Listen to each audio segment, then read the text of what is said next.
I'm going to call our meeting to order. This is the Tocqueville City Council meeting, July 6, 2022. Start time was supposed to be 6 o'clock. It is 6:03. We're close. Let's begin with a Pledge of Allegiance by Councilman Bringhurst, and after that, an opening prayer by Councilwoman Pierre. All rise. I pledge allegiance to the flag of the United States of America and to the republic for which it stands, one nation, under God, indivisible, with liberty and justice for all.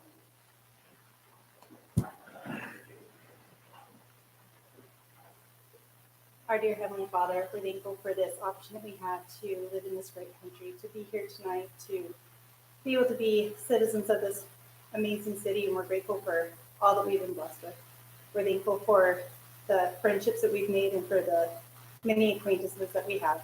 We're thankful for this land. We ask you please bless us with moisture that we need, that we can have the water, and please help us to conserve that which we have. We're thankful for the love that thou showers upon us, and we're grateful for the many opportunities that thou gives us in life to make good choices and to do what's right for ourselves and for our fellow man. We ask you please bless us tonight, that thou be with us, that we will have ears of discernment and be able to do what's right and what's best for this town and its citizens. We say these things in Jesus Christ. Amen. Amen. Thank you. Okay, continuing on. Oh, I think this is the call right here. Let's see, just one moment. Bruce? Okay, you've got Keen on the phone. Let me just put you on speaker and you can listen in as we go through, okay?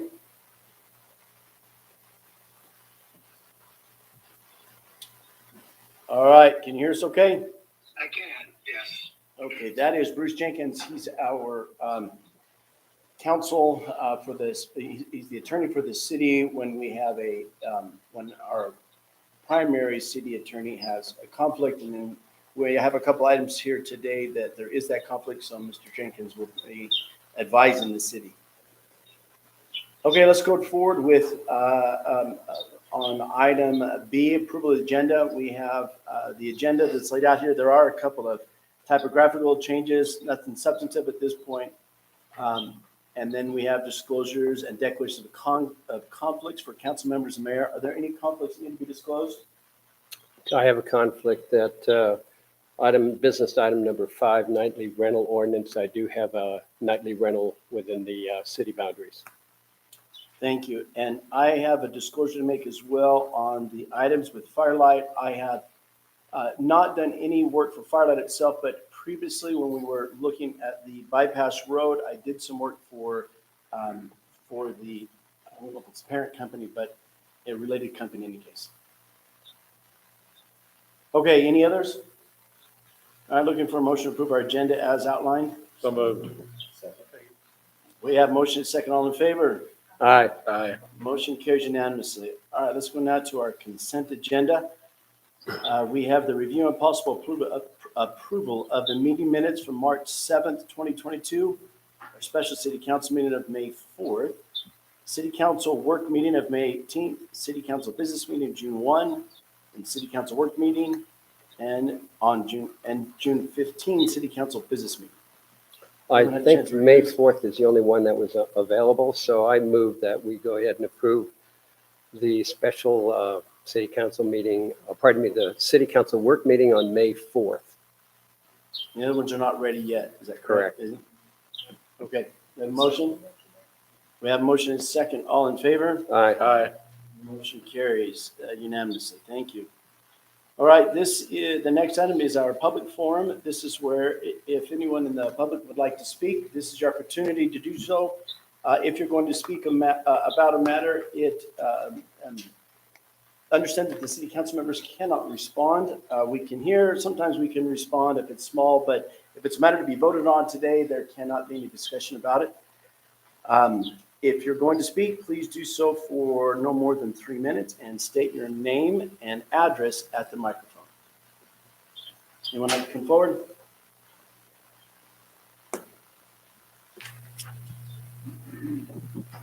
Dwayne Wolfson, 160 West Old Church Road. Okay, I can talk about enough. One thing's on my mind, I can't get over it since Monday, how fantastic that 4th of July was. It's been the early 70s since Tocqueville's had that much fun. Everybody around there. Look. All those kids, that's what it's about. I mean, hands up, everybody. I mean, I just really appreciate it. And I had to post one, I think them all. Thank you. Thank you, Wayne. Anyone else we have? Yes, we have a couple more. Somebody had me or? Well, it was right behind you, I think. The floodplain's on the agenda, so I don't know. That is just down, okay, my name's Corey Lott, I live at 191 East Grand Peak on the street. And this is my wife, and I'm here to talk about the floodplain. Okay, so I need to be careful there, because the floodplain is on the agenda. Just Okay, understand it, we can't, respond to me. Or you can't discuss anything on the agenda, so it's that. We're actually gonna have, we're gonna have a public hearing later on in the agenda, where you'll be Okay. able to speak for more than 3 minutes. then you'll be able to speak on that topic. Well, Okay, thank you. Yeah. Just a little bit later, under item B. Hi, Anita Eaton. It's not on the agenda. You know my address, 290 South Ash Creek Drive. One of the items coming up to the city is a preliminary plat approval for a subdivision around the cemetery. Since it's not on tonight's agenda, but it is on the Planning Commission's agenda as a preliminary plat approval, I'm concerned, extremely concerned, by looking at the plat, that on that plat, the access for the secondary access, which is looking to be more of an emergency access and not a typical access that people could actually use, which has been required of previous subdivisions to provide a full access. This one, the access is through the property of the cemetery. It is not on the property. So in order to access it, to go from the subdivision or from SR 17, the current SR 17, up to the subdivision, you actually have to cross through the cemetery. And with that, no, it is their secondary access. So it crosses into the boundaries of the cemetery. This is as though it is almost as if a subdivision or MPDO was coming in, or a large project was coming in and requesting development, or being able to be approved for development, and they were required to have open space. It's as though they would use something that is outside of their own project ownership to be utilized as open space. Does that make any sense? So I do know of a project that Attorney Snow was involved in that nearly bankrupt a town because of it, which the project itself utilized in their open space as for their open space BLM property. So the property for the open space was outside the limits of the project itself, just as access for the completion of this secondary access, it is outside the boundaries of the project itself, and it encroaches into the city cemetery. Easy to see if you look at the map, which I think is a conflict and should not be used as a secondary access, because it really is not an access. It's an emergency. Okay, thank you.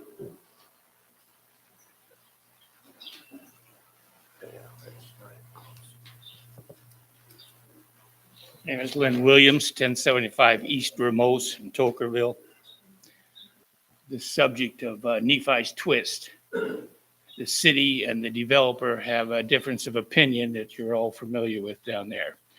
I'm asking, is the city willing to issue a letter stating that in their city's opinion, that has public access and it standing on it is not trespassing? It's something you could show an arresting officer, for an example. So Heath isn't here, but he did draft a letter of some sort and sent to them. Darren has been researching this. We can't really talk about it, but you've been researching that Nephi's Twist and open trails down in TRE, right? That's what you've been talking about it yesterday. I haven't been, I know, but I haven't been researching it, but we've had very conceptual discussions with the developers on that, the existing developers, so I haven't gotten deep into the weeds with that at all. Well, the way I do understand it, they have an opinion, the city has a different opinion. The city's opinion is it cannot be blocked off. So is the city willing to issue a letter backing that up? We'll find out. I think we already did, but we'll find out and we'll let you know. Okay? Okay, thank you. Anyone else? Okay, oh, no, there's one more.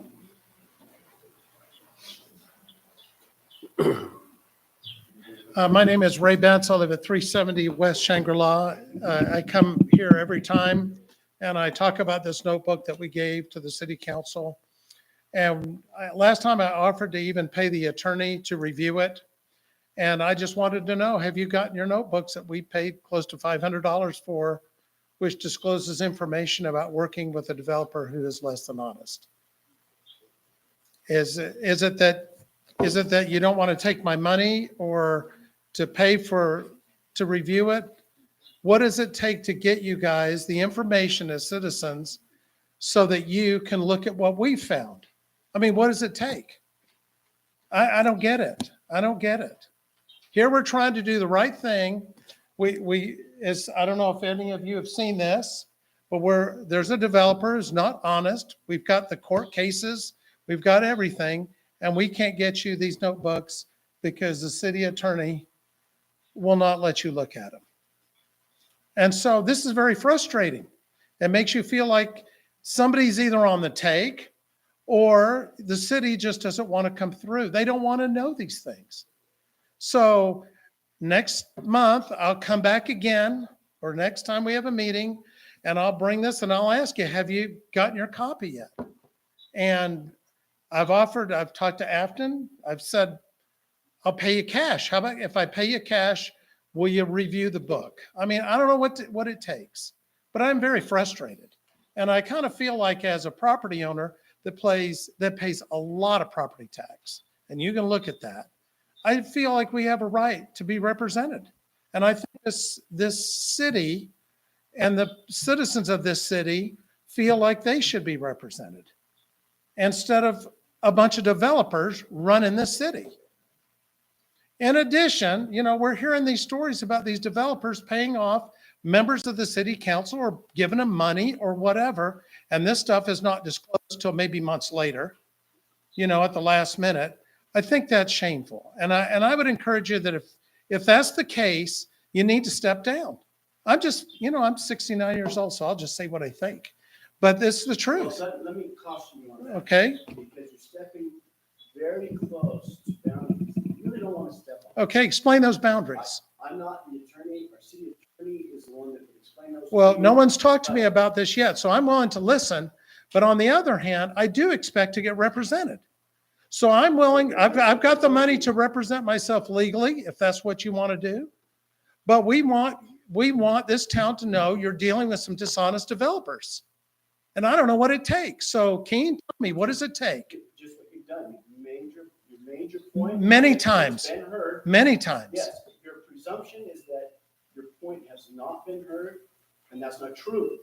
What Okay. you need to understand is that you've told everyone's heard it, and that's great. That's what we want to hear. We want to Okay. hear from the citizens. But Nothing's been done.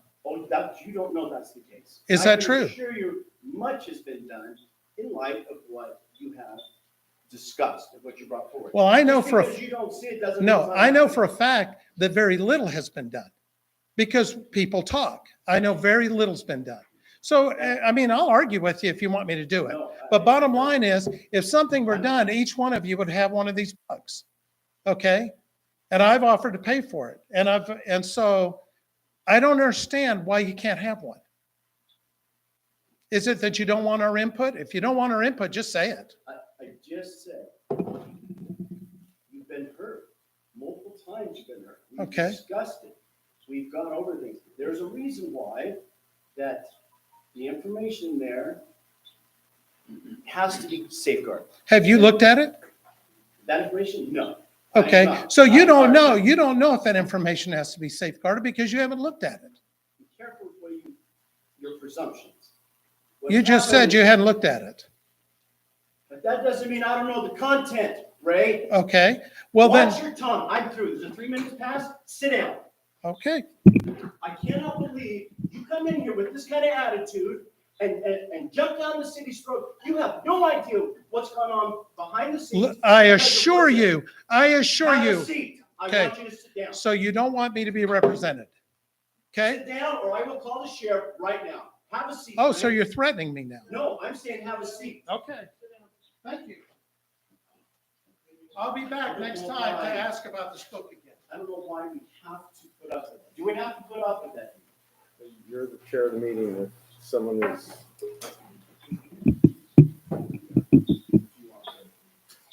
Okay. Sorry, and I'm the spouse, Kathy Bentz, and you guys are familiar with me too, 370 West Shangri-La. And the concern is just that all of those are public documents, and we don't understand why we seem to be dealing with a developer who has multiple bankruptcies. He's tried to do this exact project in Salt Lake. It left those citizens with a huge mess. We just don't want this kind of mess in Tokerville. And because no one has said to us, he's gone, it's public record now that he's not part of what you guys are planning to do with the city.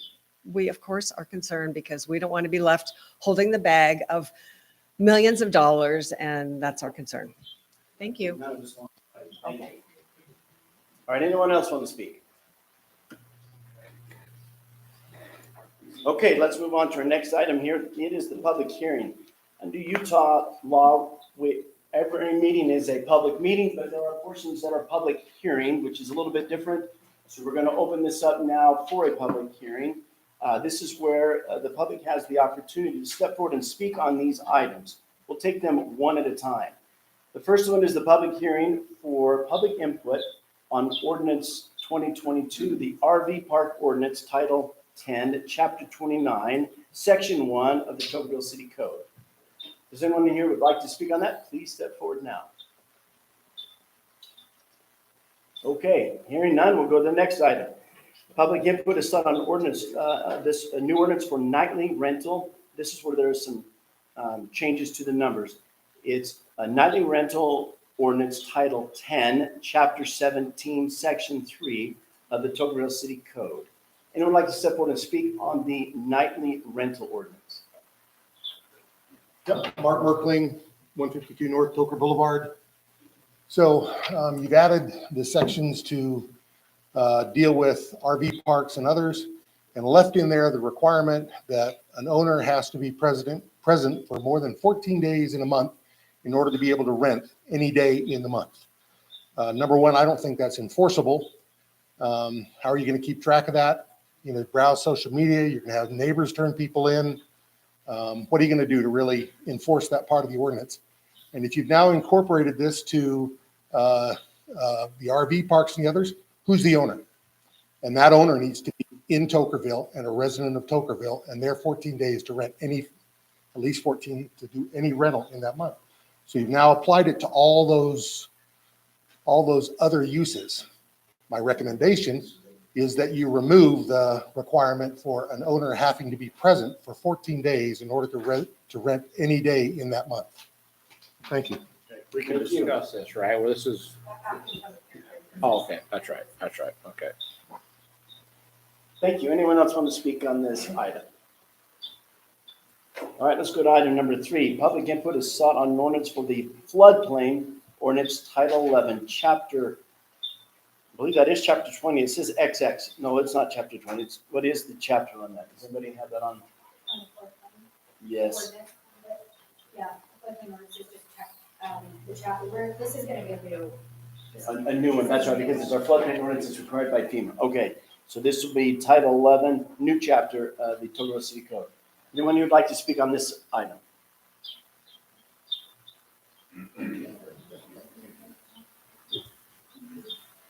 Okay, let's start again. My name's Corey Bott. I live at 191 East Grand Teton Street.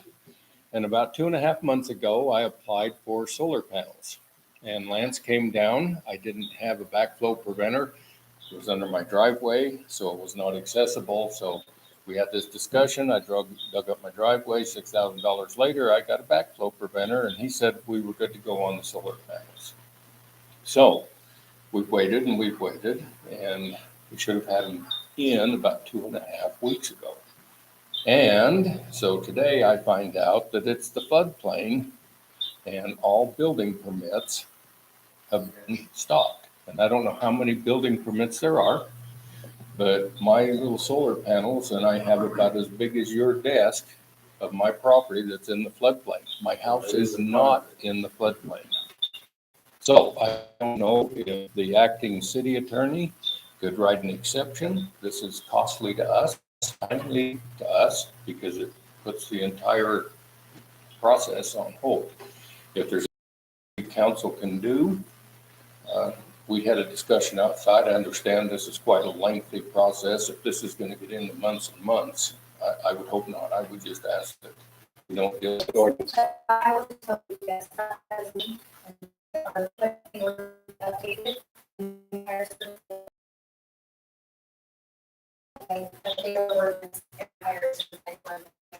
We have done all three of those. This is actually able to be reviewed by our company after. Yeah. There's the tax ID is T-128 through PV1T, or is that through T-141-PV1? Current zoning is R120 with the development agreement. Okay, I believe I read that correctly. Anyone like to speak on this one? Anita Eaton, I still live in my house. On the preliminary plat, I'm a little confused by something that's here, and hopefully there's somebody who can show me, but if you move up to the cross sections of streets for these various residential areas, I'm not seeing any sidewalk. There's curb, there's gutter, there's no sidewalk. And my understanding is sidewalk has always been a requirement for a subdivision.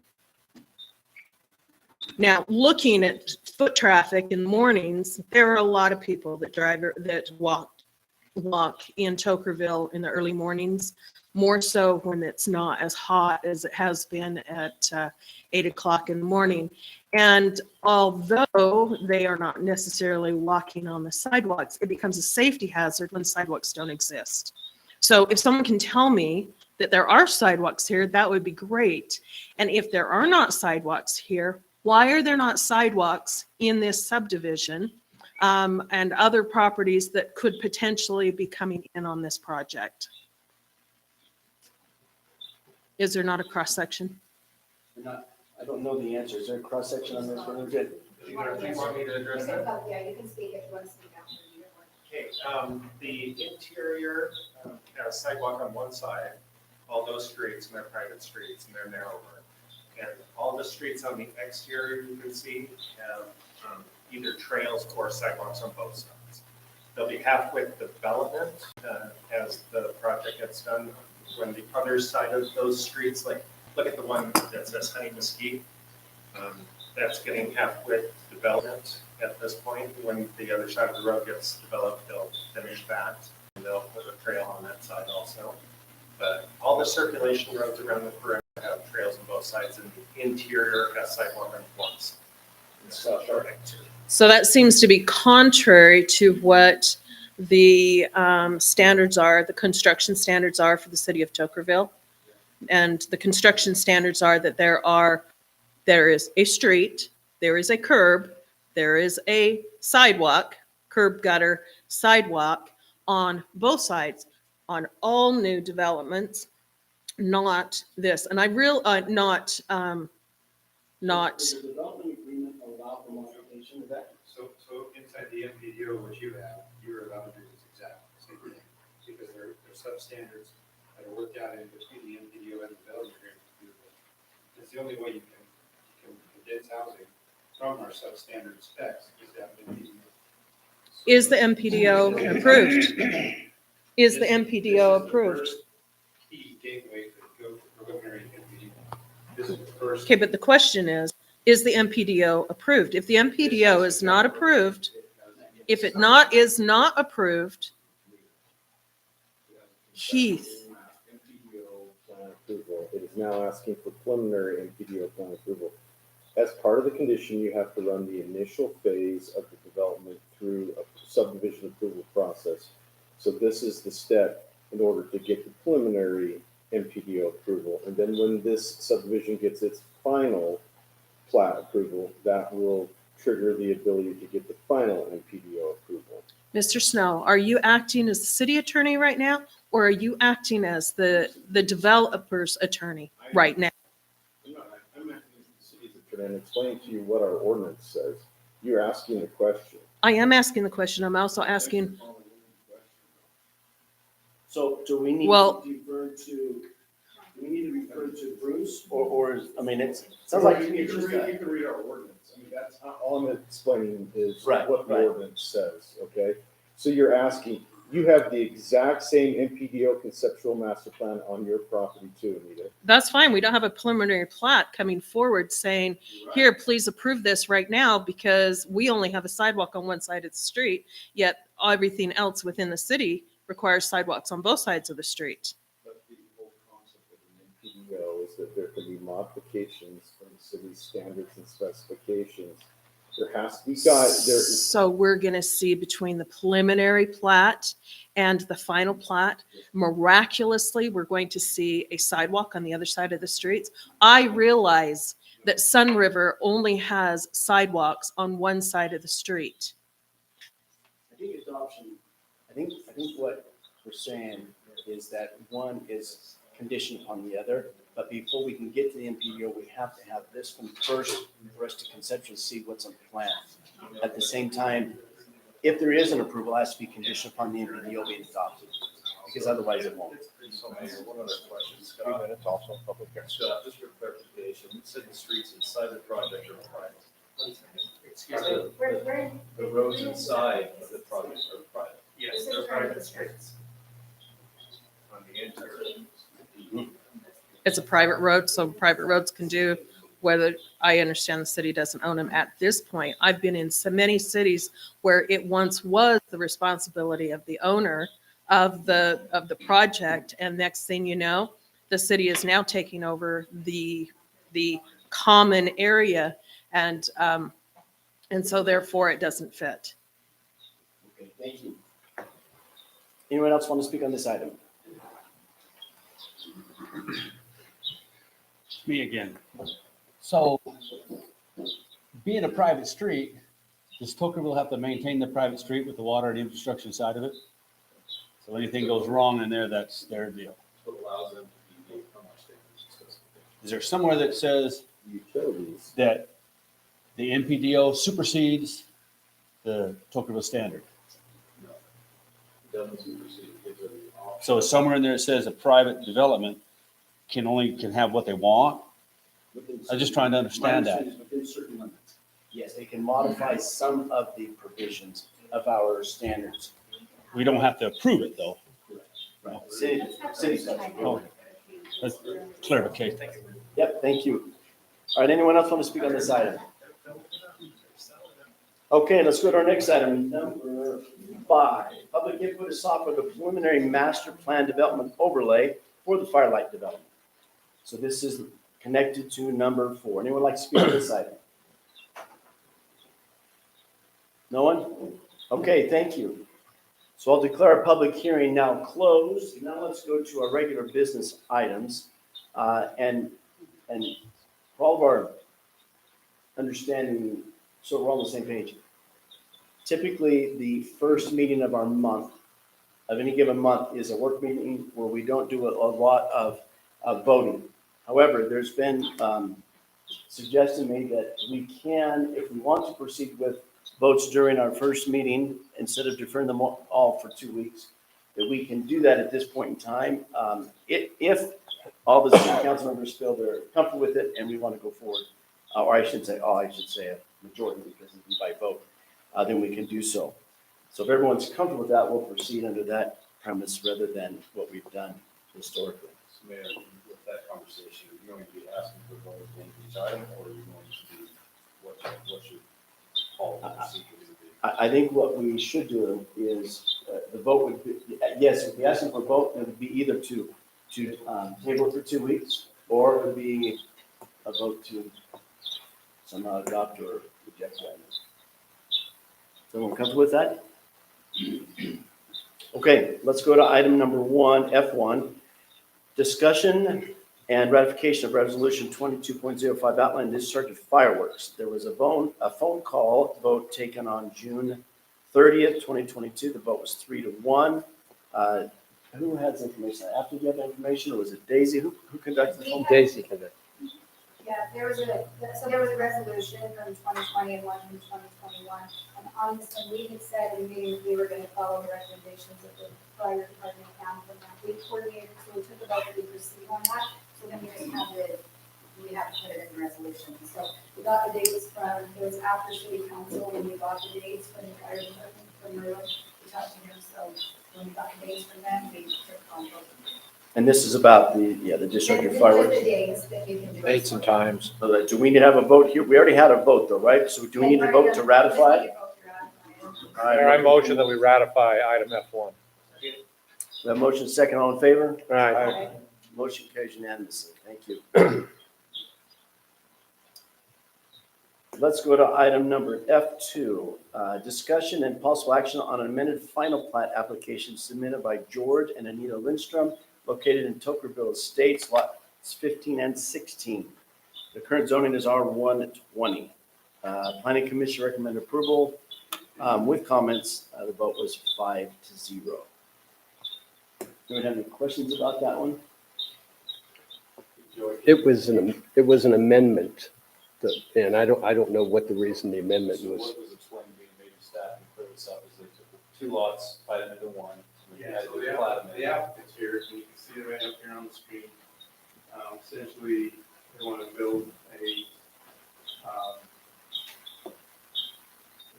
shop on that other lot. So basically, we went through the joint utility committee. They are amending the plat portion of the plat so that they can combine the 2 lots into 1, so that they can build a shop on the back lot. They're not going to hook utilities to it or anything like that. But the way the code reads, they couldn't just build. If they would have built on that lot for a shop, they would have to pay full impact fees on everything that would. So that would be water, sewer, everything. So this way, they don't have to do that. So with that, I'll say, Aaron, maybe it's gonna come up when they come in for building commitment, that's something to do with the full agreement for the improvements as well. Correct. Okay. That's the, So it'll be during construction process. it'll be basically during the building. Yes. It's a garage, is what it basically is. It's metal. I want to say your name and your address. We get a good meeting. I'm Anita Lindstrom, and this is my address at 1545 South Chaparral. What this is it's like a 2-car garage with a small shop.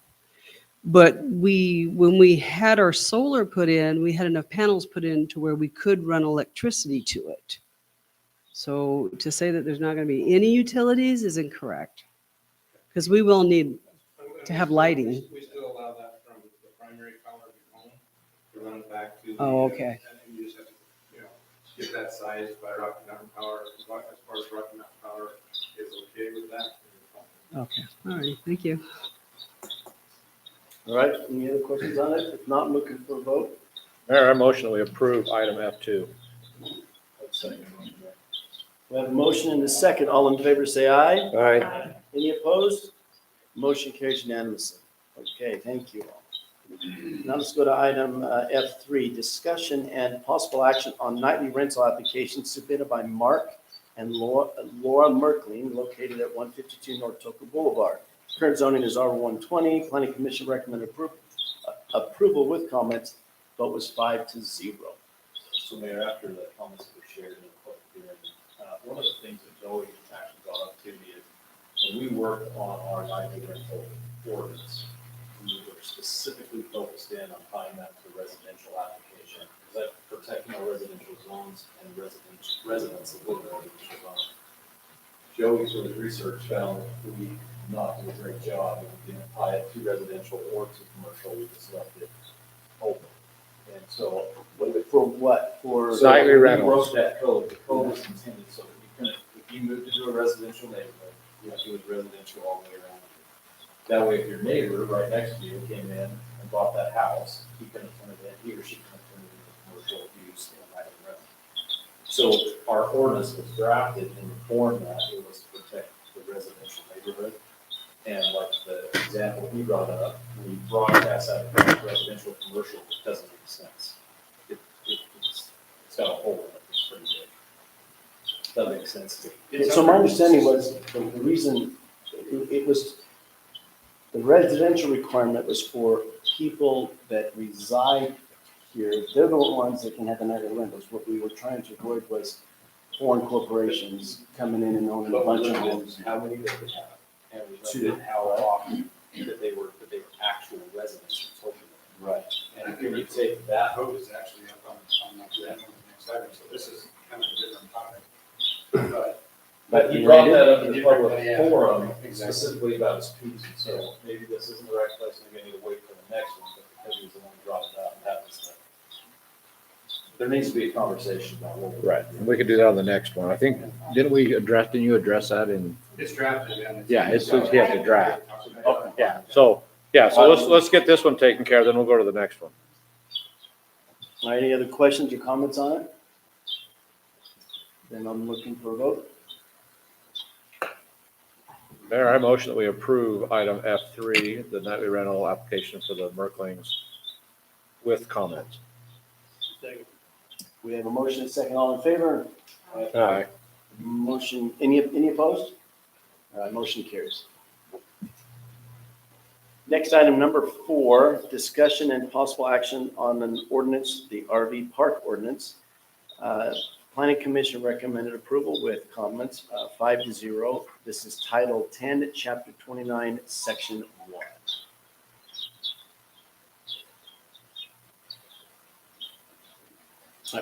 Mr. Campbell, do you want to fill us in a little bit on what your understanding is? So this is actually taken from the Washington State, from St. George City, and we just changed a little bit to tailor to what we thought Tocqueville had done. It's a pretty simple thing. It's got some design standards in it. We have design standards in other sections for RV parks, but it just gives a little bit more structure to the RV park. It's a very simple program. This is commercial RV park. This isn't anything to do with residential, nightly rentals. It's commercial RV park. Okay. So pages 3 and 4 of the original are all redlined out. Is that language been moved to another ordinance or is it deemed unnecessary? We should have a clean version that. Is that the green above, the green dots above? Is that? The green is some comments that were made that we changed, but the red is all gone now. It's like, And, pertains to registration and things like this. So there's no registration needed. That would be handled by the RV resort owner. Is that what you're looking at? The red line items, yeah, that are taken out. I can't remember. As far as registration, like if somebody checks into a motel. Well, it talks about, things that are taken out is the permit application, the permit review process, city council final determination, parking, penalties, first filing. We have a completely different section of commercial. So this was actually, we have a commercial design standard that they have to go through. What's that? So So you have a whole other process for. Okay, parks. so Yeah. this is basically just a code. is in another area. Okay, Yeah. all right. I think, if I understand correctly, you took our code for nightly rentals, So it's- copied it, made some adjustments to it, deleted a bunch of stuff as it applies only to RV rentals. So when somebody comes in for a commercial site plan, Yeah. they're gonna expect a commercial site plan, not a preliminary plan or preliminary site, it's a preliminary site plan, not preliminary plan. It's for commercial. They would come in for that for just like the one that's up there right now. The one that was in here was done as an all-inclusive, so we have a different mechanism to move a commercial site plan through the process. Okay. So for every commercial site, it could be a gas station, it could be a RV park, a motel, a strip mall, or whatever. Okay, thank you. I move that we go ahead and approve item F4 on the business portion of the agenda. All right, we have a motion, we have a second. Motion is second, all in favor say aye. Aye. Any opposed? Matter carries. Thank you. All right, let's go to item 5. Discussion and possible action for an ordinance related to nightly rentals. It's Title 10, Chapter 17, Section 3 of the City Code. Planning Commission recommend approval with comments. Again, the vote is 5-0. So the big thing on this one is we actually made an exclusion at the end of it. So we excluded RV parks from meeting this. So if we leave this code as a nightly rental code for the whole city, commercial or residential, we have an applicant that's ready to break ground. And we need to, before we rewrote the whole code, we needed to put something in there that would not put them in handcuffs. So basically what this does is allows RV parks, hotels, motels to do whatever they need to that are not bound to this. Sorry, because the nightly rentals is, applies only to, now, if we adopt this, it would apply only to residences that have. This still applies to all zones, all commercial, it applies to everything, the way I read it. But what's carved out then? Just the RV parks? Hotel, Yeah, certain so types it's- of uses, it's in the hotels, exclusion. motels. That's and what I, other- okay, that's what I was referring to. Yeah, okay, all right. So what does this do for, say a developer wants to have nightly rentals to show their homes off? People could come and stay and a There's a weekend. section. There's an exception clause at the bottom. Okay, I Very thought I bottom saw it, there. and I just want to make sure it stayed. Okay. And it says RV parks can do whatever they want. Well, they have, Excluded them from all the provisions. except we have another code, the RV park code we just passed. Or does that make sense? Right. Standards they have to meet.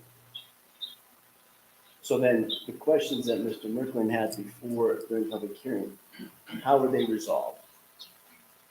I don't think they're addressed in this, are they? The 14-day requirement for the owner, there's been no Well, that's a- change to that. That's an RV park and a commercial. That's not residential. It excludes the RV park from having the requirement by excluding them in here, so, like I said, there's so many things in handcuff that, so we made something that would take the RV parks and motels and hotels out of this, and if we need to readdress something, but my recommendation is just read what's in there to get to the next thing. If we need to do another revision, then that's great, but, the next revision might not be done in time for the process that's happening, the RV park that's already been approved.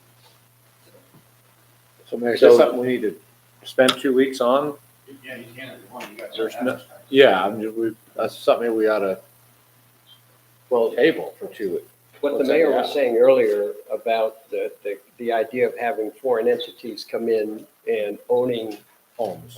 nightly rentals here in the city. And the intent was to make sure that if somebody's going to live here in Tokerville for 51% of the year at least, and the way it was worded with the 14-day per month thing, kind of forced to make sure that we had ownership in this town and people that we could contact. So was that taken out, are you saying? It's still in there. and I Still think- in there. I think you were part of making that vote at the time, but if I remember right. You're correct.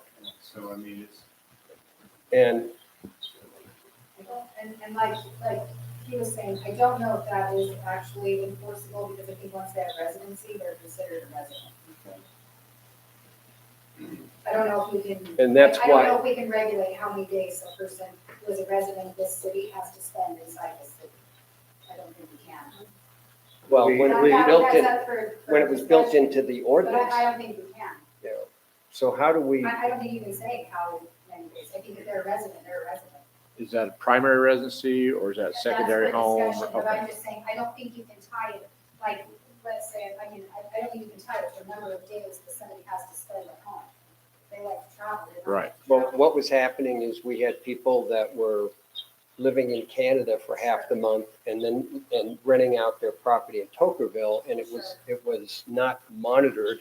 And when problems occurred, it was, who do we contact? And they're out of the country Right, and- or out of the state. And I get that they need to be, a resident, right, to have them here.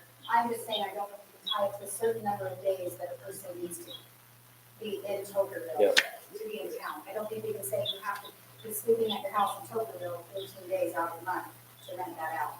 I don't know how you can enforce that. Mayor, Just think about it. Yeah. Oh. This is very. Correct. Primary. This is gonna come back up in another topic later on in our meeting, so we might as well talk about it while we're in the discussion. item. Yeah. There is a conflict with the NPDO right now that's under review from the conflict council that Bruce asked me to bring up today. And, so what the city actually needs to decide is if they want a residential and commercial, if they want a whole bunch of rentals inside the city. And if they're gonna be allowed in the NPDO, it is thing, I'm sure you guys have talked about that. Because what's been presented is that, a nightly rental subdivision, correct? And, so we need to decide if we wanna have a conditional use permit for people, of the residents, that they have to own two residents and be able to come through and do the code. Or if you want a developer to come in and not have to meet the same requirements. Because when you come to a conditional use permit, how do you differentiate between the two, right? So how do you tell a commercial user they have to be different than a residential user when they're applying for commercial or for conditional use permit on a nightly rental? Well, could it be related What the city to, really needs to figure out is what they want to do long term. Do you want to force nightly rentals into hotels, motels, RV parks and not have that? Because Merlin could probably attest to a lot of issues in the subdivision. I think that's what the city It's really up to you concluded guys. 5 years ago, whenever it was, when that was adopted, but, I don't think anyone in the city council then, foresaw what was coming. So I think it is something to reevaluate and revisit. Are we, is anyone prepared to discuss it now, or do you want to table this for 2 weeks? Also, the other part of the discussion for that is it can be, that mechanism can be handled inside the development agreement. But it can be something separate from. So we could do the city could have the ordinance and inside the NPDO, we could have something different for nightly rentals. Or that thing to be. Yeah, for that NPDO. When we came up with this, the goal was to protect residential. That's right. That's Yep. really what the focus was, more than anything, it's so that you could, if you bought a home in a residential, and if it was zoned R120, that's what it was. And like, if you go out to virgin ground and you take a whole plot of ground and say, no, everything in here is gonna be nightly rentals, everybody that moves in there knows it's nightly rentals, they're not gonna call it that. But Right. when this first started, we had people buying up homes throughout Tokerville and then renting them out and then changing the character of our neighborhoods.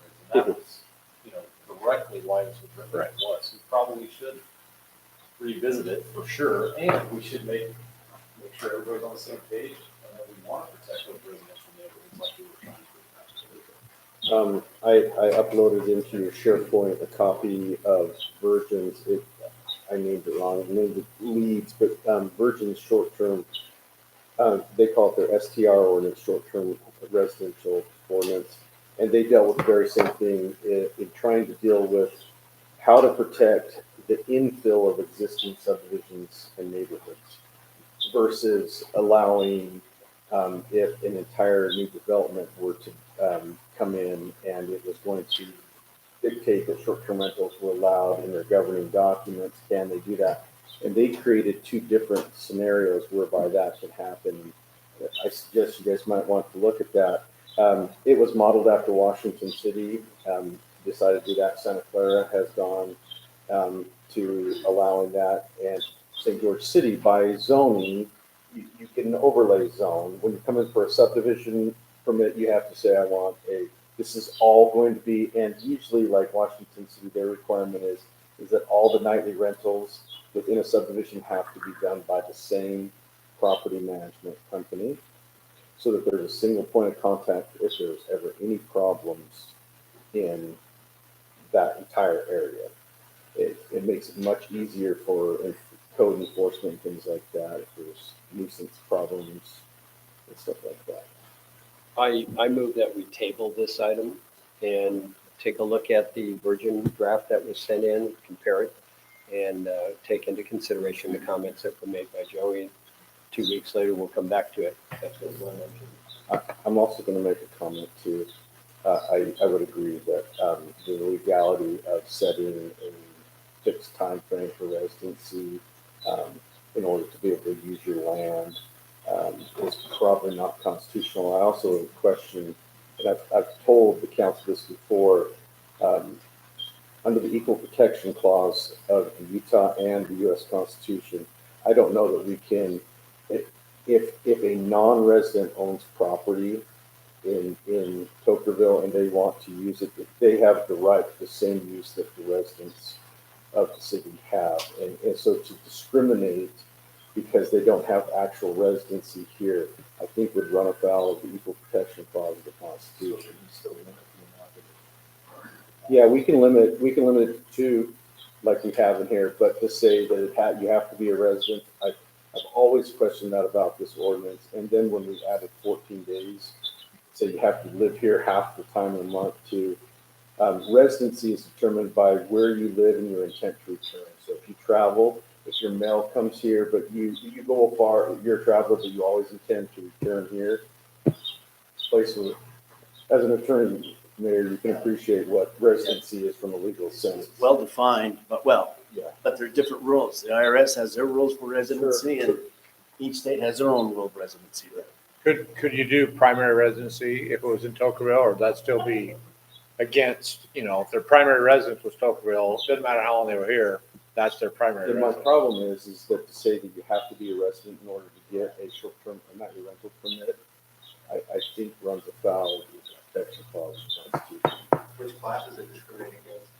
Well, it's discriminating. It's saying that a non-resident has to have the same protection under the laws as a resident. You can't say for housing or land use, you can use your land this way, but if you're not a resident, you can't use it the same way as a resident can. How does that? The way we set it up, we didn't make it so that rather than, it was a license is what we did, and so. Because we it's a didn't want it to license. be a property right. Right, and so I think as a license, I think it still can work, because I don't think Yes. it's not a limitation on There- land. Yeah, use. we're running the fine line. If we ever got challenged on that. All right, so we have a motion to table. Is there a second? We have a motion to second. All in favor? Aye. All right, motion carries. Thank you.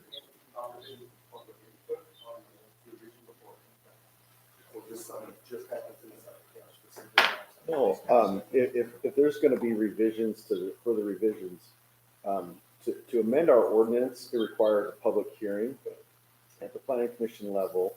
It doesn't necessarily have to be a public hearing at the council level. Oftentimes the council does do it, but it's posted on the Utah Public Notice website, a draft of the ordinance, at least 10 days.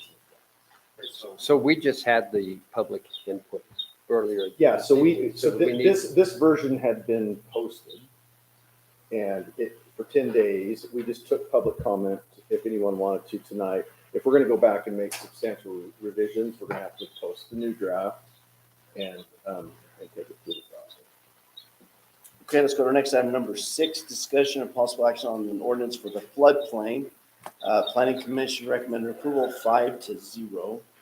We've discussed this a little bit before. Anybody have any questions or comments? And if not, I'm looking for a motion. Um,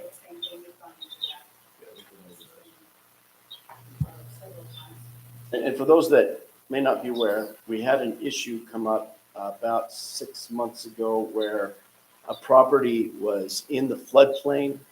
And if my memory serves me correctly, no one knew that it was in the floodplain. It triggered something with FEMA. So we've had to hire a consultant to come in. Jared, your last name, Jared? Bates. Jared Bates is a floodplain, I'll call you a floodplain expert. We've hired him. He's gone through it. We've created what FEMA wants us to have in place. And this is the product of that. And once it's adopted, then I think there's still a process we go through with FEMA. Is that correct? And how long of a process do you anticipate with FEMA? Can we give Jared 3 minutes at, Yes, fill us in. Great idea. Jared Bates with Rosenberg Associates. Yeah. To answer your question, generally the people will have to review the ordinance that you guys adopt. It'll be pretty quick because they've been involved in the process as far as the violation and the problems you have to register. So it's in their best interest for you as soon as possible. And I know Angela asked the question. I'm just in a matter of weeks or less. Once, Policies inside Tocqueville City, so staff will review it. If a set of plans comes in, you'll review it. If it's within inside the flood zone, it goes to Jared. Rosenberg, then does their assessment. Goes back to the city staff the plans, and then. So he might give additional recommendations for staff to then include in their staff recommendations on whether it's even the simple thing of a building permit or a subdivision that has a portion of it in the floodplain or anything like that. He's going to be giving us the criteria because that's his expertise as a civil engineer. We're using a software called CitySpec, where he is one of the people that actually somehow triggers automatically. on every building lot or on just on the ones, was it known? On everything. Every, We look at it in the floodplain. if it's not, then, okay. And if I understand correctly, any part of the lot, if it's in the floodplain, then it's got to go through this process. Yes, just to clarify, if there's any development in the floodplain and if any portion of the property is in the floodplain that triggers what's called a flood control permit, this isn't like a local idea. This is a FEMA ordinance that's required. And then what will happen is there's an application, and it usually requires like something basic, basic information. So for that, so I'll review that, and any additional information, depending on the complexity of the issue, I'll review that. That's a requirement for and how, once, if this ordinance is passed, then what we do is, I'm thinking about Mr. Bott, I think I pronounced his name right. How long is it going to take an average person to go through that process if a portion of their property is in the floodplain? So you'll have to go ahead and fill out the fucking note permit. If it's simple, then the property, if it's a simple scenario, the property owner can generally fill it out themselves. If it requires some engineering or some expertise, we'll have to hire somebody. They get it filled out, they turn it in, look on see the spec, and I'm guessing turnaround is within, a week or two. It's pretty common thing. Okay. Does FEMA have to sign off on it though as well, and how long is it going to take them? Well, to answer your question, if the work they're doing requires FEMA to sign off, then they would. Like if they're doing, say they're fill it in the floodway or trying to do things of that nature, they have to go through the process. Or if it's determined they're doing subdivision, they have to go through the process too. So there's lots of different rules that apply to that scenario. I think most of them though won't require, most of them are going to be the corner of the lot hits the floodplain, but they're building a house that's outside of it. And then it goes to you, you're looking at the engineering reviews, and if it's fine, then it doesn't go to FEMA, right? That's right. That's because they're not doing any sort of active, like channelization or flowing floodplain. Jared, one question with regard to this resident who's looking for just a solar permit on an existing home that has a corner that's in the floodplain. If we adopt this tonight, is that something that you can review, or do you need to wait until FEMA has blessed our version of the floodplain ordinance? No, and she said as long as it's going to be a certified floodplain manager, as long as the ordinance is adopted by council, So we adopt it tonight, you can start processing then you can start a reviewing. floodplain. Right. And as long as it's as simple as you're saying it is, that's probably good. I'm just And saying if what there's the. something that isn't simple. Yeah, I mean, So one point of clarification on this too, is this is a floodplain ordinance that involves our floodplain. Our previous ordinance was for floodplain. It was way outdated. It was last done in 2009. So what this actually does is, this is actually a flood control ordinance versus just a floodplain. So floodplain is obviously by the river, floodway is a little bit out. But this also establishes an erosion hazard zone, which is outside of that, even so you can kind of like the hillside. It chunks it down based on what the actual requirements would be Well, on that. So if you can imagine when they had the floods and the houses falling in because the sides were eroded. exactly. Those were. So- 5 and 12, yeah. So it establishes all those zones, the floodplain, the floodway, and the erosion hazard zone. In addition to that, it's on our fee schedule. Council has already adopted those certified floodplain managers. So Jared, everything goes there, whether it's a stream alteration permit for the city, or if it has to do with the state, or if it's federal with FEMA. So at every level, whether it's for the county, the state, or the federal, it all runs through Jared because he is a certified floodplain manager. So everything is in a waterway. But those fees are on our fee schedule. We're paying those fees through city inspect for Jared's review. So it goes to him for review. If they need additional permit review and those fees, then there's a fee on there for that as well. So the costs are matched their permit fees and review fees, just like the building. Thank you. Thank you for your work on that, Jared. All right, so looking for a motion? I move that we approve item F6. Second. We have a motion and a second. All in favor? Aye. Anyone, any opposed? Matter carries. Okay, let's go now to item number 7. Discussion and possible action on a preliminary plat application submitted by the Sun River Firelight Phases 1 and 2. The current zone is R120 with a development agreement. Planning Commission recommended approval of 5-0 with comments. Questions, comments, concerns?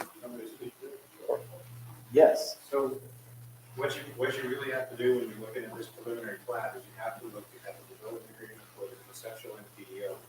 Because it, just as someone was brought up earlier, is that the requirements that are inside of this are labeled in the development agreement and the MPDO conceptual submittal. So the streets are narrower, the sidewalks are different, the cross sections are different. It's all inside the private thing, but their NPDO calls out every one of these requirements. So if it's not called out in the NPDO, then you go back to our code.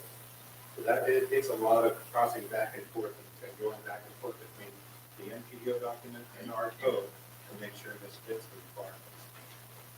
So, And then the MPDO is our next item, correct? That's item number 8. you're still referencing the conceptual NPDO on this one. So this is step 2 or 3 of the next phase of the NPDO, but that's how you have to determine whether this meets the requirements. The requirements are in the conceptual NPDO and our code also. So it seems to me that because item number 8 is the actual MPDO, that it would be, unless you're ready to make a vote on the MPDO, it seems to me we should table this one as well as number 8 so that everyone has a chance to review these items. And then we make that, we bring them forward at our next meeting for vote. Well, number 7 is actually an application, is that correct? Yeah. What do we need to do on that? Just look and make sure that it was signed and, The application requires you to have approved preliminary plat. oh, okay, all right. So this is stage number 1 to get to this next stage. So that's, if you go through, so they have a conceptual, and that's why I said conceptual, because everything that you're looking at right now doesn't have anything to do, it has to do with the next requirements, but you can do a preliminary approval on the conceptual NPDO as long as it meets the requirements called out in the conceptual NPDO and the draft development agreement. And Keith could speak to this and also the conflict council. They gave a great presentation to planning commission, so I wish they were up there battling that again because it put everything in the bed and it was clear as mud. So, yeah.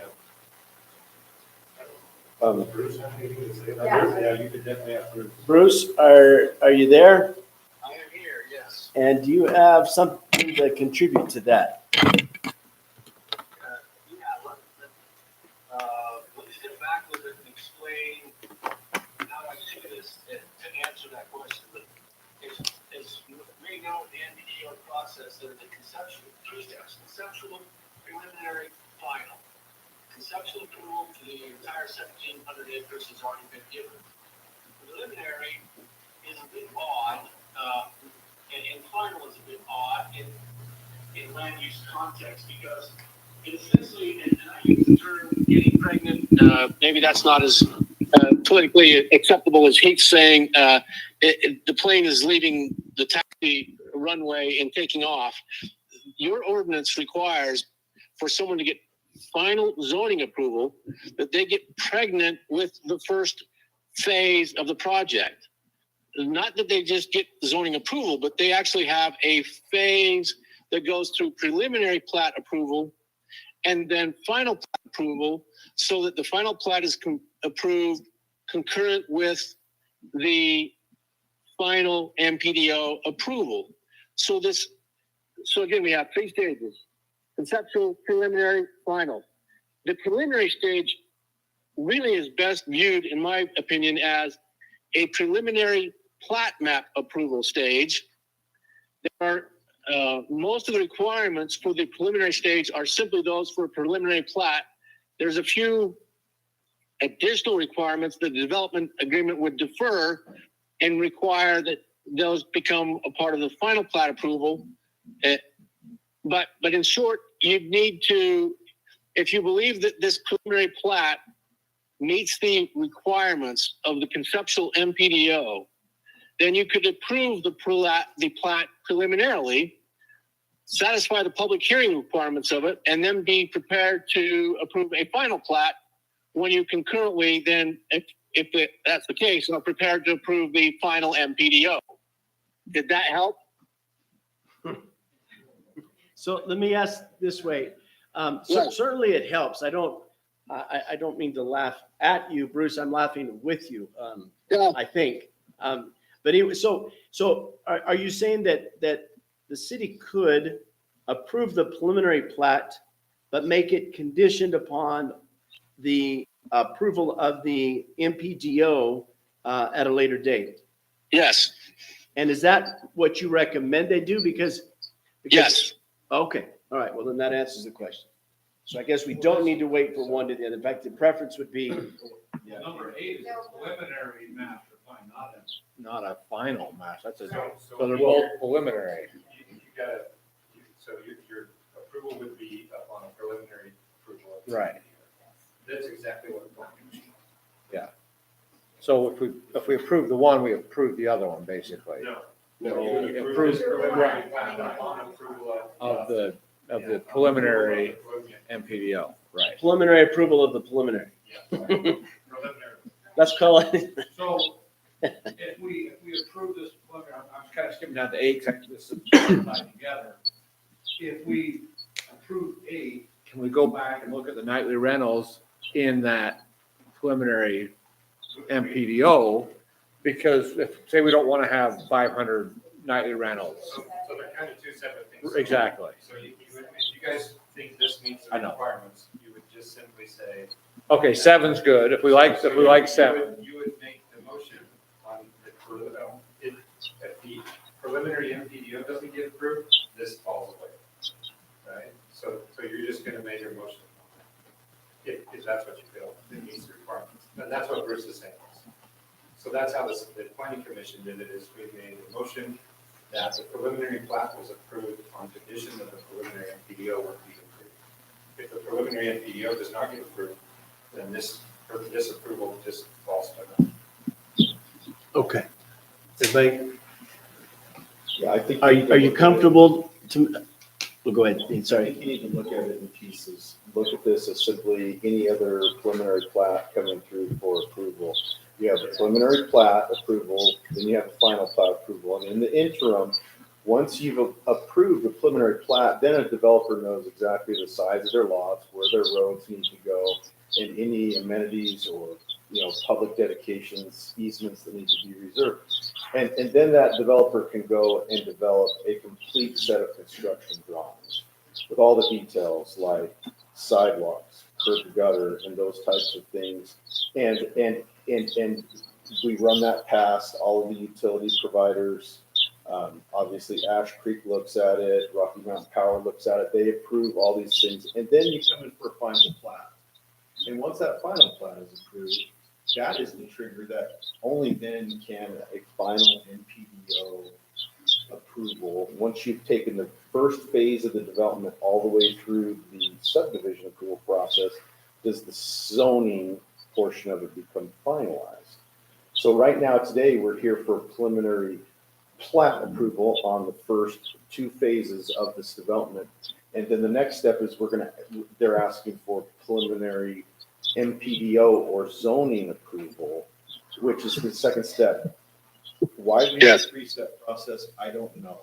But until those two things are granted, it's not time for the developer to do construction drawings and come with a final plat, which they intend.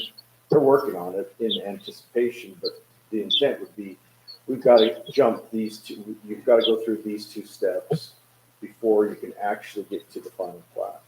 So if there's something we find between now and final plat, we can correct. Absolutely.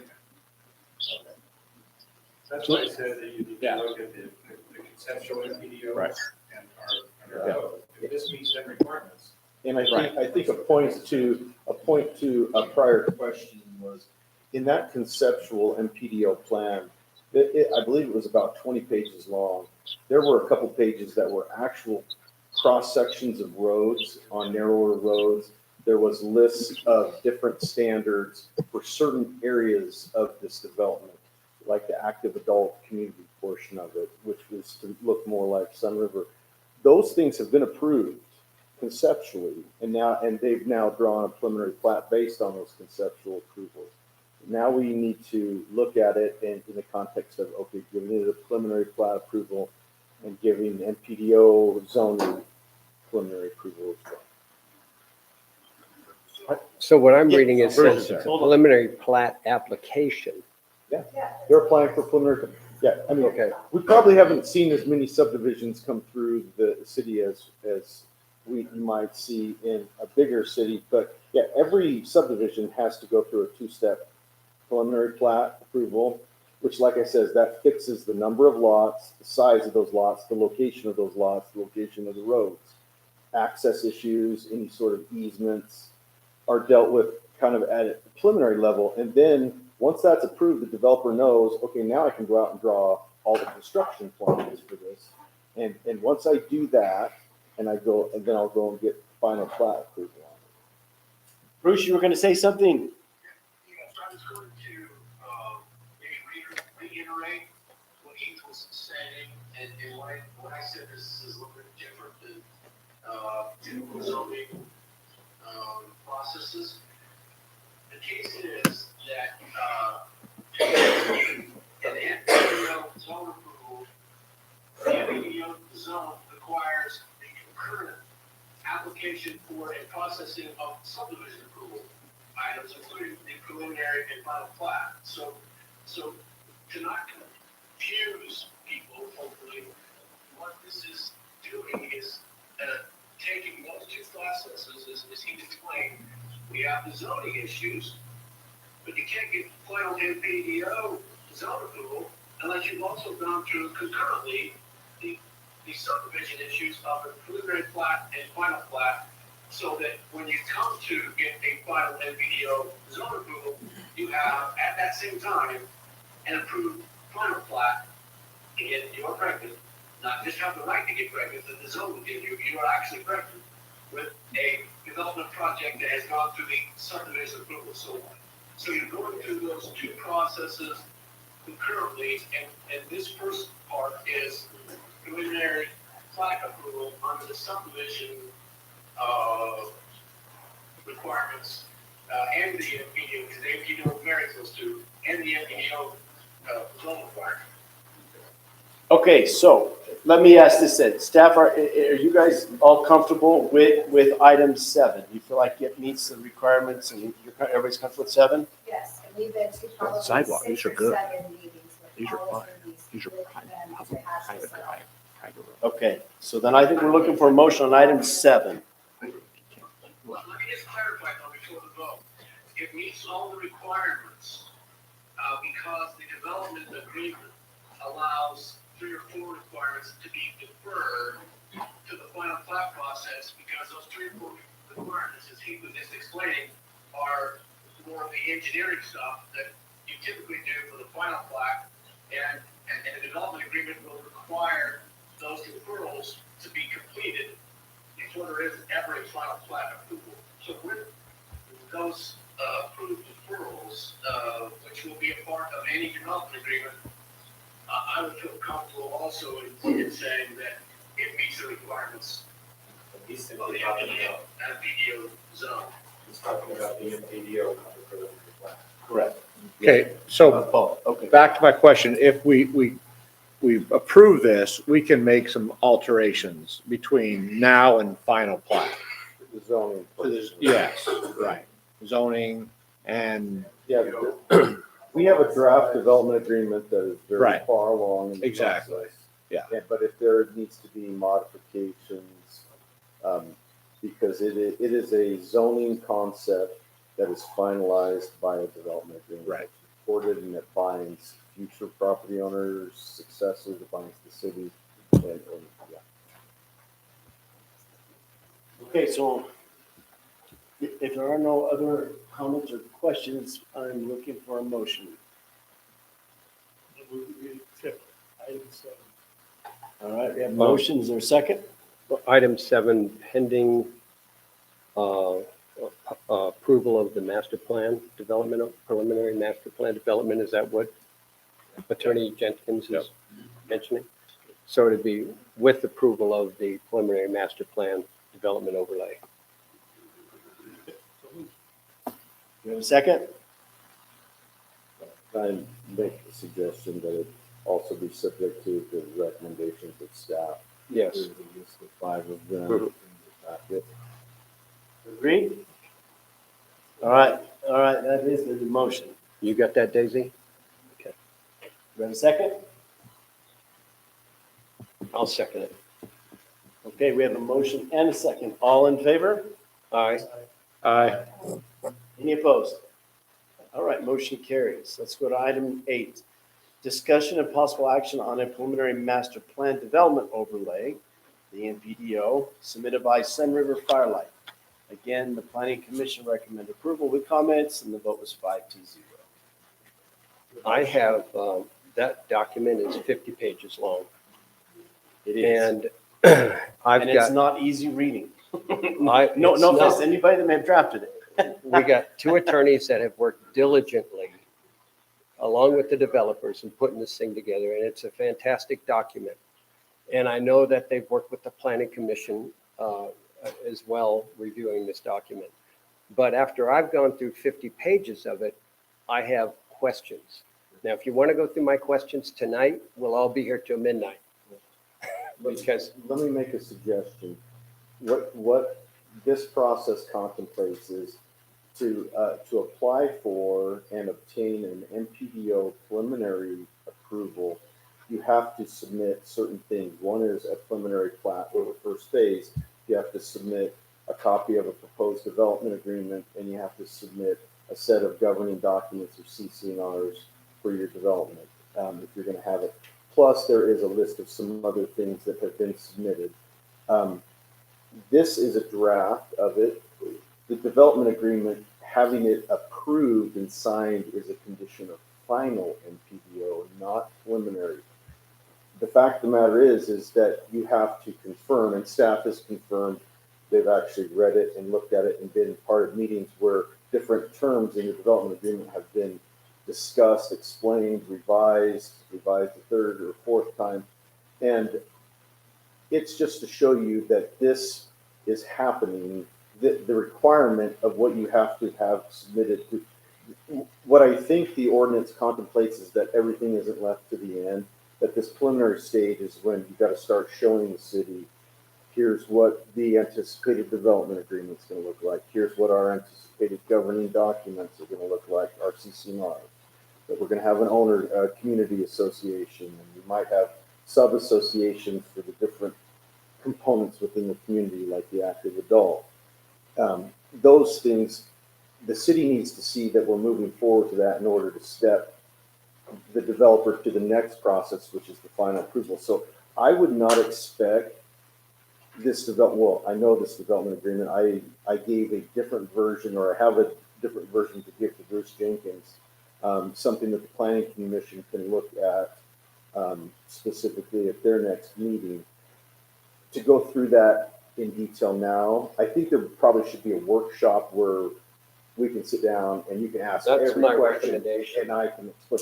But that needs to be not before this We need night's to- action. It needs to be before the final NPDO approval. We need to approve this to move to that point. Because if you can envision your city council agenda the night that the final approval is going to be approved, you're going to see approval of the final plat for phases 1 and 2. You're going to see approval of the development agreement, and then you're going to see approval of the final NPDO and an ordinance saying that our official zoning map of the city is hereby amended to show that area that is owned by the developer as being zoned NPDO. But if I've Those got, four if I've things. got a hiccup now that I see, Yeah. wouldn't it be wise to bring it up right Please. away rather than wait till the final Yeah, approval please. and have it stopped? And I would suggest that you be giving those to conflict counsel. Right. Give them to both of us I'm, so that we can be. I'm recommending a workshop after everyone has written down their questions that they have after reviewing it. If we could have a workshop with the two attorneys and get the questions. What I'd answered. like to do is, if we can, this version that Bruce will be getting, if Bruce will look at it, I'd like that one to be the version that you guys are reviewing, asking questions, because this has been a moving, growing document that's changed and modified, and So it sounds like there's nothing to be voted upon. Just No, table. yeah, And you're talking about two different things. exactly. Those are two different. 7 and things. 8, sorry. Yes. Well, so Number 8. 8 is, we need to get 8, the preliminary master plan development preliminary approved, so we can carry on to modifying it again and changing it for the final. Gary, in order for you to vote in good conscience to approve preliminary NPDO, you need to see that a development agreement is in the works. And you can see by the 56-page document, it's definitely in the works, and it's been. But you need to understand that a 56-page document that you're talking about, the development agreement, is not what you're being asked to approve. There's a checklist of things that need to be submitted by the developer, and one of them is a proposed development agreement. That's all. We're not asking you The to document approve you its have form is and the development content. agreement. It's pretty detailed right now, and it's pretty far along, but you're not approving it tonight to give preliminary Let's approval. have Bruce comment on that. Bruce, can you kind of explain the preliminary, what they're asking for on this, that it's not the development agreement? We don't have a final version of the development agreement. That's not what this item number 8 is. What the preliminary approval part is that the developer, submit, in short, a development agreement and a preliminary plat. And so preliminary plat has been submitted. You've voted upon that. The development agreement, it is, as said, it's a draft. They have met the requirement of providing that. It's my understanding, and someone can correct me if I'm wrong, but at the July 13th Planning Commission meeting, the Planning Commission will also be entertaining what I'll call the latest iteration of the development agreement that Heath will be providing me. And the Planning Commission will be making a decision on recommending with approval or not approval of the development agreement in its latest form. So there will be time then to have some public comment on particularly the land use portions of that development agreement. And then I do think a workshop meeting would be helpful, either before the 13th or shortly after the 13th, before the council votes on it, because it is such a long document. You might have your questions answered at a work meeting that you would take hours in trying to resolve at a public forum I agree. setting. So, Bruce, just to clarify, what's being requested today is the overlay. It's not the actual development agreement.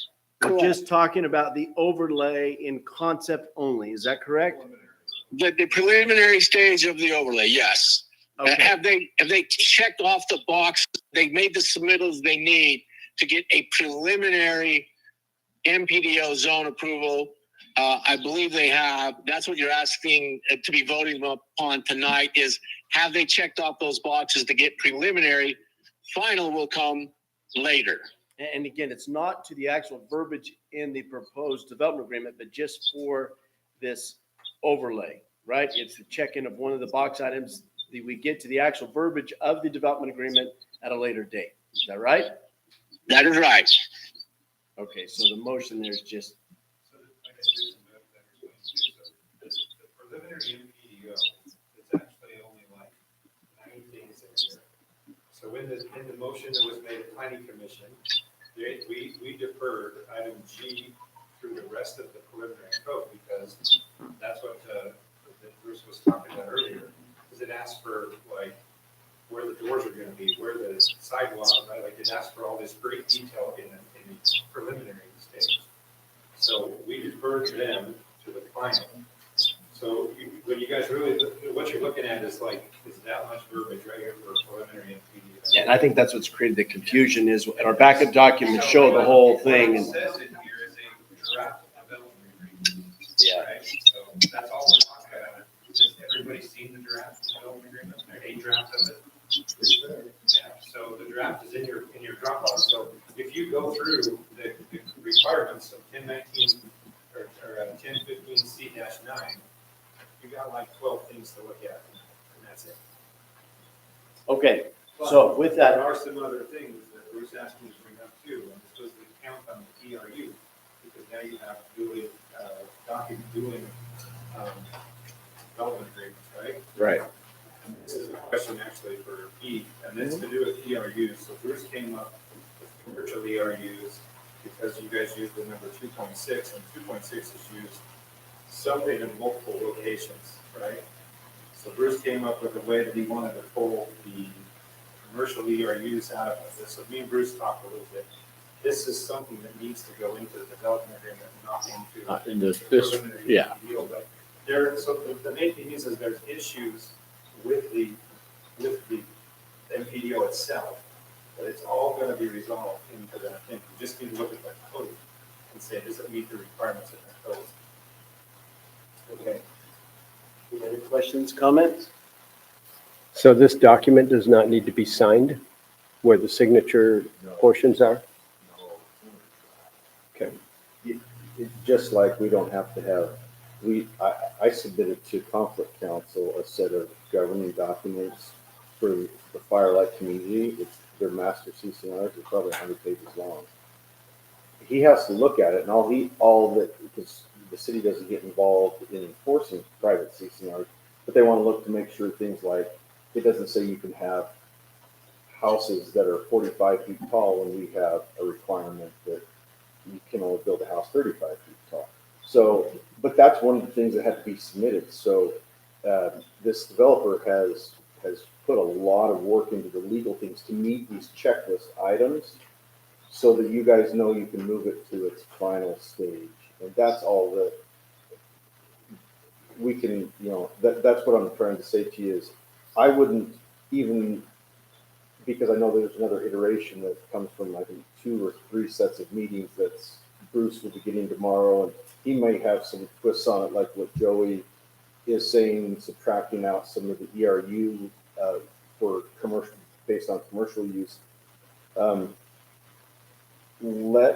would suggest that the council come and listen to the planning commission discussion, and that there be a workshop scheduled shortly thereafter. And I think that this council will get itself up to speed with the actual terms of the development agreement pretty quickly, and you can fire questions. Is there a conflict if the entire city council is at a planning commission meeting? That's how I was just wondering, can we advertise that and do a dual meeting? We can sit down with, Is there a way to pull up the motion? That motion had like every question you guys are talking Right. about, the motion was made on contingency on a whole bunch of things. Yeah, that's, And so if you guys have that actual motion in front of you, everything that you're talking about. makes sense. The motion was not part of the backup document. It was not in the system. Yeah. So in the future, when, maybe on the 13th, you have your meeting on the 13th, Joey, I don't know if we could advertise that as a city council meeting also and come and go through it with the planning and zoning committee. Well, they have some other things on their agenda, some other action. Right. items. I think it might be good if you wanted to attend or you want to watch via Zoom or whatever, and then let's schedule a meeting, a work meeting. We have another meeting this month. Don't we? We have one on the 21st. Is that the date? 20th. I'd rather have a workshop than have it. We'd have to still notice it anyway, but you can do the workshop afterwards. Yeah. Mayor, tonight I'd like to motion that we approve item F8, the preliminary master plan development overlay as recommended approval with comments by planning and zoning. We have a motion. Do we have a second? We have a motion second. All in favor, say aye. Aye. Any opposed? Is that an opposition? Okay, so motion carries 4-1. Okay, thank you. Let's go now we just have some counter items. Farmers Market. Mayor, before you jump into that, if you're all right. Yes? So I just want to bring it up in front of the public. And I'm going to say, I'll be the whooping boy for this. We scheduled open and public meeting to do a tour of the Brook Parkway bypass road. So we took all the council together and we drove the parkway and we talked about that. During that time, we stopped up at the trail or at the springs to have an education on the springs. And we did not post that information correctly at all, really. And so we made that mistake. I just wanted council to know, citizens to know that it's on me. I didn't even think about it, and we didn't post it correctly, but we did hold a meeting, and it was held at the springs, giving an education on how our spring works. So we'll do better next time, but I just wanted to make sure that got covered and brought.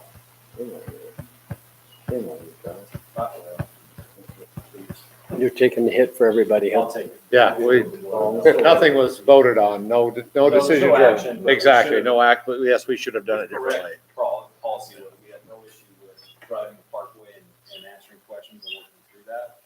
But because we didn't notify that we were going To the springs. that's where we had problems. So what we were gonna do is on the next one, there will be another ride along with the parkways at some point in the future. What we're gonna do is when we do that agenda, we will just say that we're gonna tour city infrastructure. That way, if they end up doing that, or they end up going to the springs, I mean, they can take a tour of the city infrastructure. Cause I'm sure you'll probably end up by where the reservoir's gonna go. I mean, it would just stand to reason that there's been. We don't have many times where we're all together and look at what's going on and have insight on what's happening. Right, so it just, yeah. You can't even go to Dairy Queen? Nope. Right. Unless we post it, we can post it. Okay, so Mayor, that's all I know. Okay, thank you. So on counter items, we have a farmer's market on Saturday, July 6th. Yes. Yep, go ahead, Bruce. Is it okay if I drop off now? Yes, you can. Thank you. We appreciate your advice. All right, take care. Okay, farmer's market, July 16th, 2022, from 9 a.m. to noon, right here. And then we have our So Mayor, with that, how is that filled up? Is our next? I don't have it counted, and we just. Yeah. I mean, we'll find out. They have been fun. It's been great. I've come down to both of them. It's been fun. The street tacos were that. They were. JD is gonna do a booth this time of, he's gonna do like whole pork sandwiches and stuff. They're trying to adopt a baby, so. Yeah, so they're selling whole pork sandwiches and stuff. Then we have the 24th. We're going to celebrate on the 23rd at 8 a.m. The standard, we'll have a The parade. LDS And church is taking this one, so we're. We did think about adding something at night, but we decided against that and just charity support. So we're just over whatever they do. So I was just gonna suggest, go forward, I might be signed for this too, for forever, after how successful the 4th of July was, like, it was awesome. Yeah. And it used to be that the 24th was, felt that way, we had better turnout for the 24th, but after having the 4th of July, I wondered if the city needs to take more active role in the 24th. Instead of just leaving it on the LDS church, if we are more involved on that. We had an Take some idea more of that. of doing some unit nights. And hold on that. Yeah, they're kind of taking the lead on that. We can get more involved, but that's probably next week. If you're okay with that. Let's talk about it. We've given them the resources and stuff, yeah. Suggestions for them. What we do need to do though, as far as that, we do need to recognize Daisy. I mean, Yeah. She did so much work, but ordering those prizes.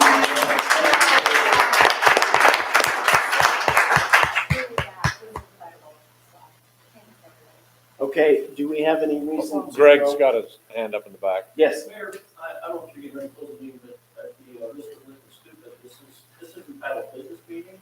This should be the working meeting. Shouldn't we be hearing from the fire and water districts tonight? So we're in the midst of a change of how we're gonna handle those. And so we're gonna have them come, and I haven't even spoken about it because it's brand new. But, next, in 2 weeks, can you both be here in 2 weeks? Okay. Not Matt, is it? Yeah, they're not happy. I'll see if I can drum up flat. Oh, wow. Wow. Way back. But so, Way back. what we've decided to do with as much as it's happening. We still have the 2 meetings, but we have the ability to have voting at both meetings, so we can keep things moving along and not feel like it's going to be every month or only once a month. So that's the hope, that's the goal. We'll see how things go. But thanks to the fire department for the 4th of July attendance and support here in the city for us, and also for keeping everyone safe on the 4th of July. Yeah, there was a lot of great feedback about the group that came over here at the activity, so thank you, yeah. Yeah, they were amazing. They started with the kids, the fires, and they were awesome. They didn't know how amazing they were gonna be until Afton waved them down. I was running up the hill to chase them down, and I just hear the guy in the back of the fire. All right, we gotta leave. Running. And I said, it's not an emergency. You can't want to see the drill. All right, if there's nothing further, we're adjourned. Thank you all. Time is 7:42 PM. Time.